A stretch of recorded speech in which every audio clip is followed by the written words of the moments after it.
자, 여러분 반갑습니다. 24시 스텝업 채널의 황호준입니다. 오늘은 신규 상장한 이 우둠지 팜이라는 회사를 알아볼 건데요. 이름이 되게 독특하죠? 우둠지. 이게 도대체 뭔지 제가 찾아보니까 가지줄기의 끝이래요. 이거 되게 이제 친환경적인 이름이고 뭔가 이제 그 정점을 달려간다 뭐 이런 느낌으로 사명을 정하신 것 같아요. 굉장히 처음 알기 전에는 이게 뭔가 싶었는데 순우리 말이기도 하고 다시 보니까 좀 예쁜 것 같고 뭐 그렇습니다. 아무튼 이 회사가 뭐 하는 회사인지 여러분들 잘 알았을 거예요. 일단 사명에서 보이는 팜 농장이죠. 근데 요즘 그냥 농장이면 상장을 시켰을까요? 절대 아니죠. 어, 이게 뭐냐면은 대한민국이 이제 우리는 낙농업이 그렇게 막 발달한 형태는 아니잖아요. 이게 스마트팜인데 예를 들어서 이 스마트팜을 왜 하냐면은 열기랑 뭐 자연 환경이 상당히 열악한 지역에서도 농산물이 필요한 지역이 있을 겁니다. 대표적으로 제 머릿속에 떠오르는 거는 뭐 중동 지방이나 몽골 같은 경우에 땅이 이렇게 비옥하지가 않은 나라들은 대부분 이럴 수가 있다고 생각을 해요. 그래서 지금 뉴스가 뭐냐면은 사우디아라비아에다가 이 우동지팜이 18만 평 정도의 K 스마트팜을 제조를 하는데 이게 규모가 450조 정도 된다고 합니다. 기사 내용이 되게 자극적으로 써졌지만은 우dum지팜이 450조 원 규모의 수주를 따낸 건 절대 아니고요.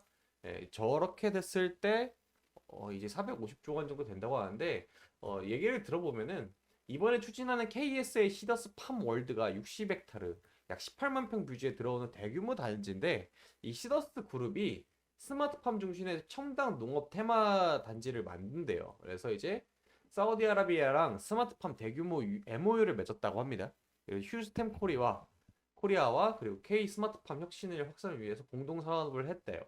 뭐 그래서 이제 우듬지팜이 10년 이상 재배 노하우를 뭐 스마트팜에 그 결합을 했다라는 건데 실질적인 사업의 내용을 좀 보게 되면은 여기 제3차 셔틀 경제협력단 자격으로 참여를 해가지고 한화 약 455억 원 규모에 달하는 스마트팜 MOU를 체결을 했다랍니다. 이 우둠지팜이라는 회사의 규모 면적을 좀 보게 되면은 455억 원 정도의 MOU를 체결했다는 건 상당히 역사적인 규모거든요. 왜냐면 이제 우둠지팜 회사를 들어가게 되면은 그렇게 막 큰 회사는 아닙니다. 근데 그렇게 작은 회사도 또 아니에요. 이제 홍보 영상을 제가 다 보여드릴 수는 없어요. 예, 그렇기 때문에 여러분들 이제 우둠지팡 검색하면 나오는 되는데, 저는 이제 지금 이 우둠지팜이 좀 살짝 웃고 있는 이유가, 이 농림축산식품부 장관께서 그 나와가지고 이 스마트팜에 대해서 좀 미래에 대해서 얘기하는 자리가 있었거든요. 여기 이제 우둠지팜도 참여를 해가지고 뭐 해당이 돼가지고 얘기를 하는 것 같은데 내용을 들어보면은 이번에 이제 사우디아라비아에다가 이 스마트팜이 직접 들어갔다는 것 자체가요. 사우디아라비아 여러분들 어떤 나라죠? 음, 왜 지금 사우디아라비아 제가 지도를 좀 보여주면은 누가 봐도 여기는 사막지대잖아요. 근데 이제 그 중동 지역이라는 나라의 특유 자체가 여러분들 사막 하면은 어떤 이미지가 떠오르세요? 맞아요. 낮에는 엄청나게 덥고 밤에는 엄청나게 춥죠. 그렇기 때문에 땅 자체가 비옥한 땅이 없습니다. 여기 강 주변에는 조금 이제 녹지가 조금 있고 하지만은 일부 도시 국가들에 해당되는 거고요. 이 사우디아라비아는 상당히 산유국으로서 부유한 나라에 속한 편입니다. 그런데 여기 사우디아라비아 나라의 문제가 뭐냐면은 자기들도 알아요. 왜 지금 이제 여기 옥사곤이라든지 트로제니아라든지 뭐 사우디 대규모 토목 공사를 일으키는 것 자체가 이 원유에 치정되어 있는 이 발전은 이제 더 이상 한계에 도달할 것 같다. 물론 이제 한계라는 게 끝이다가 아니라 전기차의 시대가 열리게 되고 이 신재생 에너지를 선호하는 이제 시대가 바뀌다 보니까 그거에 발맞춰서 우리도 가만히 있을 수는 없고 우리가 이걸 먼저 선두적으로 하게 되면은 상당히 괜찮을 것 같다. 그리고 사우디아라비아 나라는 이제 중동 특유 자체가 20대, 30대 이 청년층이 일을 잘 안 하려고 합니다. 게을르다고 해요. 그렇기 때문에 이 대규모 토목 공사를 일으킬 필요성도 있었고, 그리고 농촌에서 일할 사람들도 필요했다는 거죠. 근데 이 농촌이라는 개념 자체가 사막에서 얼마나 농업이나 임업 기술이 있겠습니까? 그렇게 안 되기 때문에 스마트팜 기술력을 갖고 있는 나라의 걸 도입을 하는데 때마침 이 우둔지팜의 이제 회사가 이제 계약을 맺게 된 거죠. 아마 저는 계속해서 더 추가적으로 발주가 있을 거라고 생각을 합니다. 왜냐면은 지금 이제 산유국이라고 하면 거의 대부분 이런 나라들을 포함하잖아요. 여기 중동 지방에 있는 나라들. 이 나라들 전부 다 돈은 많아요. 두바이, 카타르, 바레인, 아랍에미리트 뭐 이런 나라도 다 여러분들 보게 되면은 기름으로 돈을 왕창 벌었던 나라지 않습니까? 근데 그 거기서 가장 많은 돈을 벌고 있는 이 사우디 이 나라가 지금 하는 거고 실제로 지금 들어오는 거는 타이프라는 지방이에요. 여기입니다. 여기거든요. 네, 조금 떨어져 있죠. 어디서 떨어져 있나요? 여기 우리 사우디에서 잘 알고 있는 대규모 토목공사들 대부분 다 여기 몰려 있습니다. 이쪽에 몰려 있어요. 여기거든요. 수도는 여기 리야드거든요. 수도는 여기인데 지금 이제 좀 힘주려는 거 이 강 쪽이거든요. 이 강 쪽에. 여기 대규모 토목공사 일어나게 되고 여기가 조금 적합하다고 생각을 하다 봅니다. 모종의 이유가 있겠지만 거기까지 너무 딥한 부분이기 때문에 파진 않았고요. 제가 아무튼 이쪽으로 확산이 되게 되면은 성공적으로 사우디아라비아에서 야 스마트폰 하니까 자급도도 올라가게 되고 우리가 식료품을 자급자족 할 수 있는 기반이 되겠다라고 생각하게 되면 생산성도 많이 올라가게 됩니다.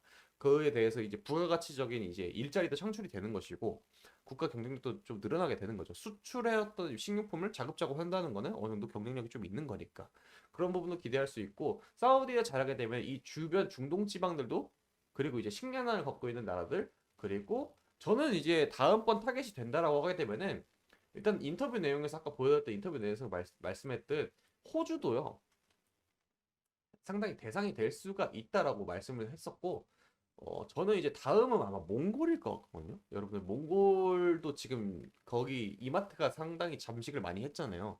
우리나라 이제 대형 프랜차이즈 이마트가 들어가 있고 한국과 거의 비슷하다고 하는데 이제 몽골이라는 나라도 비슷한 케이스입니다. 땅이 너무나 넓고 척박해가지고 이 농지가 별로 없어요.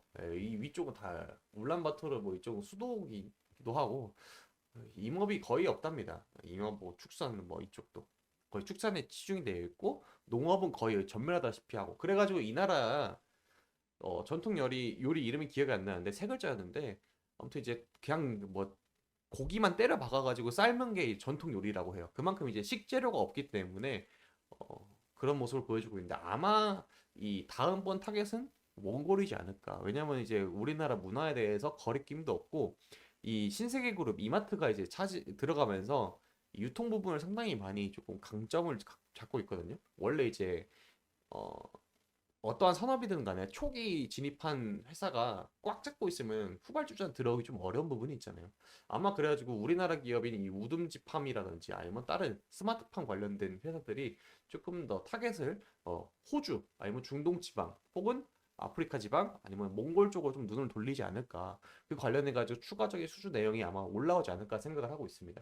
자, 그러면 다시 원론으로 돌아가서 이 우돔지팜이라는 회사가 내가 진입을 언제 해야 되는지에 대해 그게 가장 중요하잖아요.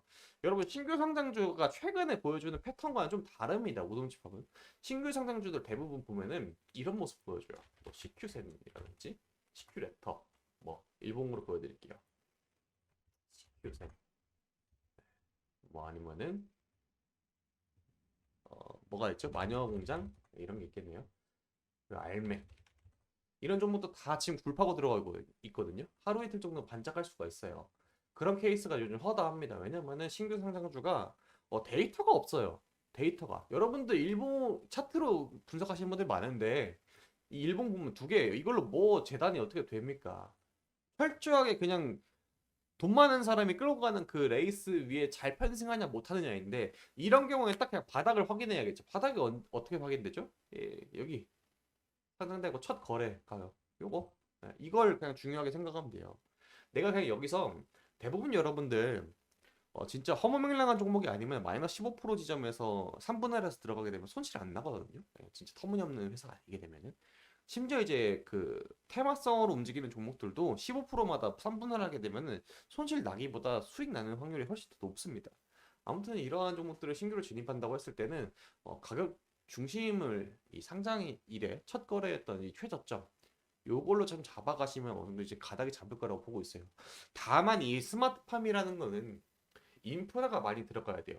스마트팜 말 그대로 이 농장이 자라나는 어떠한 모든 시설 전반적으로 뭐 전력이라든지 온도라든지 뭐 물을 준다든지 이런 부분 전부 다 기반이 맞춰져야 되거든요. 때문에 실질적으로 이제 가동에 대해까지 시간이 상당히 많이 오래 걸립니다. 그리고 결과물을 맺는 작물이 자라나는 시기도 물론 이제 최적의 온도 상태, 습도 상태를 만들어 놓으니까 기존보다는 수확하는 데까지 시간이 조금 많이 단축이 되겠지만은 그래도 개월 단위로 들어가는 건 맞습니다.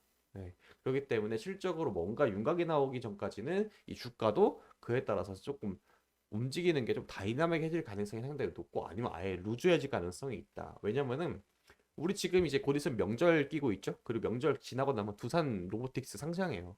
그쪽으로 이제 신규 상장주들의 자금이 먼저 다 몰려갈 수도 있고 지금 장이 엄청나게 눌리고 있잖아요.